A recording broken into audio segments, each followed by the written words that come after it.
एक राधेश्याम नामक युवक था। स्वभाव का बड़ा ही शांत एवं सुविचार वाला व्यक्ति था।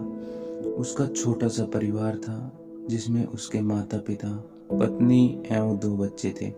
सभी से वो बेहद प्यार करता था। इसके अलावा वो कृष्ण भगत था और सभी पर दया भाव रखता था। जरूरतमंद की सेवा करता था, किसी को दुख नहीं देता था। उसके इन्हीं गुणों के कारण श्री कृष्ण उससे बहुत प्रसन्न थे और सदैव उसके साथ रहते थे। और राधेश्याम अपने कृष्ण को देख भी सकता था और बातें भी कर सकता था। इसके बावजूद उसने कभी ईश्वर से कुछ नहीं मांगा।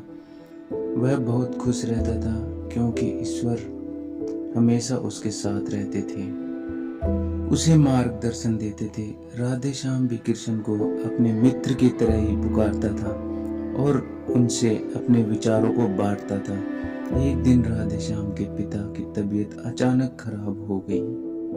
अस्पताल में भर्ती किया गया। उसने सभी डॉक्टर्स के आगे हाथ जोड़े, अपने पिता को बचाने की मिन्नतें की, लेकिन सभी ने उससे कहा कि वो ज्यादा उम्मीद नहीं दे सकते और सभी ने उसे भगवान पर भरोसा रखने को कहा। अभी राधेश्याम को कृष्ण का ख्याल आया और उसने अपने कृष्ण को पुकारा। कृष्ण दौड़ते चले आए। राधेश्याम ने कहा, मित्र तुम तो भगवान हो, मेरे पिता को बचा लो। कृष्ण ने कहा, मित्र ये मेरे हाथों में नहीं है, अगर मृत्यु का समय होगा तो होना तय है। इस पर राधेश्याम नाराज हो गया और कृष्ण से लड़ने लगा, गुस्से में उन्हें कोसने लगा। भगवान ने भी उसे बहुत समझाया पर उसने एक ना सुनी।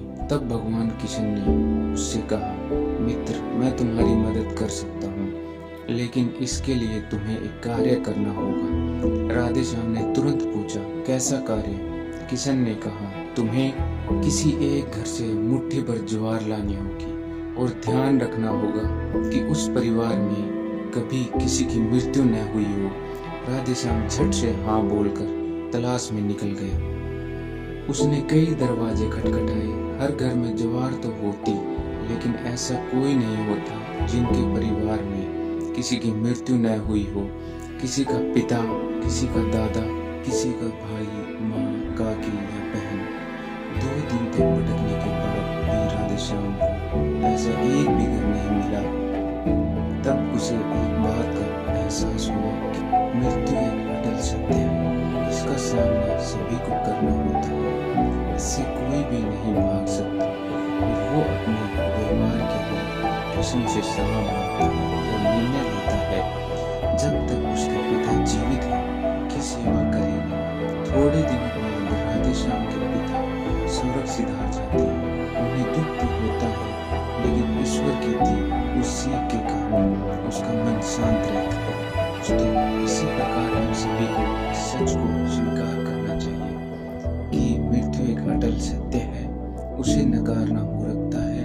दुख होता है, लेकिन उसमें फंस जाना गलत है, क्योंकि केवल आप ही उस दुख से पीड़ित नहीं है, अपितु संपूर्ण मानव जाति उस दुख से रूबरू होती ही है। ऐसे सच को स्वीकार कर आगे बढ़ना ही जीवन है।